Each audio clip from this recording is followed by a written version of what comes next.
Hey guys, it's Gabby with Bright Valley Marketing. In today's video, I wanted to share the anatomy of a perfect how-to blog post format. This is what has been working for us.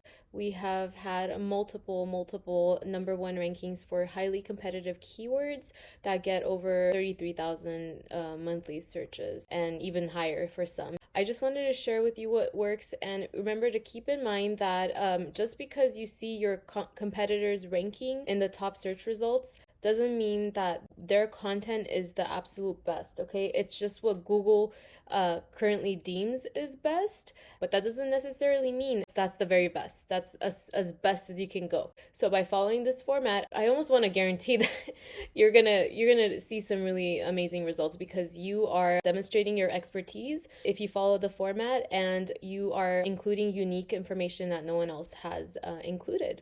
Let's go through the steps. So you have your title, and then right in the introduction, what you want to do is start off with a question that addresses the problem or issue. Okay, so I'm going to go through an example here.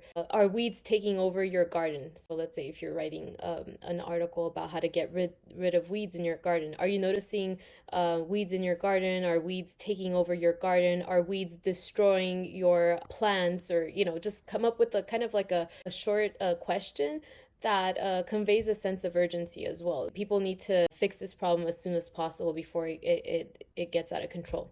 The second sentence should highlight your expertise. So based on our 10 years of experience in the gardening industry, in the landscaping industry, we figured out how to get rid of garden weeds quickly and safely, or something like that. And then the last sentence is, in this blog, we're outlining the exact tips that we use out in the field or like we use in our own home that we know work. Okay, so that's your opportunity to tell people what they can expect in the blog. The next thing is people start to describe weeds, right? What type of garden weed is am I dealing with? What are weeds? Okay, so stop, okay? People don't need to know that information.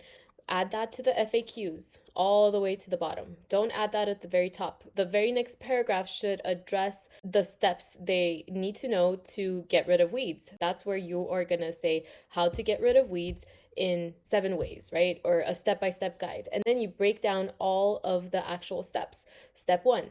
Okay, step 2, step 3, step 4. And then for each step, you want to include a pro tip. So here you want to insert a helpful tip readers should consider. So this is a good place to speak to a credible expert if you are not one yourself and add your tip right there. Something that you can't readily find online or that is very difficult to find. And this is where I suggest buying textbooks in your industry and browsing through physical books that can provide you with a wealth of information that isn't published online for the most part. And the next thing after the step-by-step breakdown, you want to include a section on what to avoid doing. So this is where you tell people what they shouldn't do, methods that don't work, things that people do wrong. So include that to warn people about what not to do and basically how to do it right. Is another way that you are demonstrating your expertise to Google and to your readers, and you're adding value to your content. Then you have your conclusion,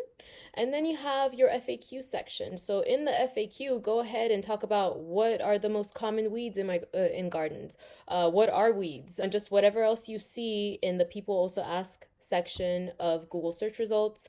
Don't make that section too long. I would keep it between 3 to 5 bullet points. And then that's about it. Honestly, if you follow this format, you are going to see results, my friend. Don't do what your competitors are doing. Innovate, and test. Test this format out. Try it on a few of your blog posts, especially ones that have lost rankings after the latest helpful content update, which, is quite controversial because I don't think it's been very helpful in many instances. I hope this helps you guys out. Take back some of your rankings from the big mega corporations like Forbes and Reddit and have some fun with this, and good luck. Okay, feel free to reach out if you need any additional help. Bye.